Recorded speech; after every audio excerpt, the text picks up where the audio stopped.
พ่อแม่ที่ไม่เคยฝึกสอนลูกตัวเองไม่เคยใส่ใจบ้านเรือนตัวเองไม่เคยสอนลูกว่าทำผิดต้องโดนตีไม่เคยให้อยู่ภายใต้ระบบระเบียบที่ถูกต้องนะครับคนนี้เป็นผู้นำคริสตจักรไม่ได้พระคัมภีร์บอกว่าพระเจ้าจะมันเป็นภาพเปรียบเทียบว่าพระเจ้าจะใช้ใครพระเจ้าจำเป็นต้องบอกว่าขนาดครอบครัวท่านยังดูแลไม่ได้ท่านไม่สามารถจะเป็นผู้นำที่พระเจ้าใช้ได้พี่น้องเข้าใจไหมครับหมายว่าไงครับจำเป็นจะต้องดูแลทุกเรื่องเป็นอย่างดีเรื่องนี้นะครับนอกจากเชื่อมไปเรื่องของการที่เป็นคนที่พระเจ้าใช้นะครับผมเชื่อว่าเป็นการเชื่อมไปในการจัดทางอย่างถูกต้องด้วย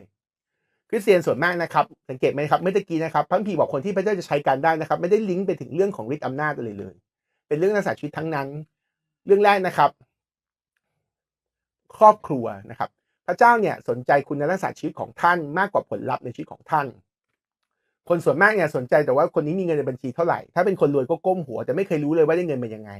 ไม่สนใจชีวิตส่วนตัวเขาเป็นยังไง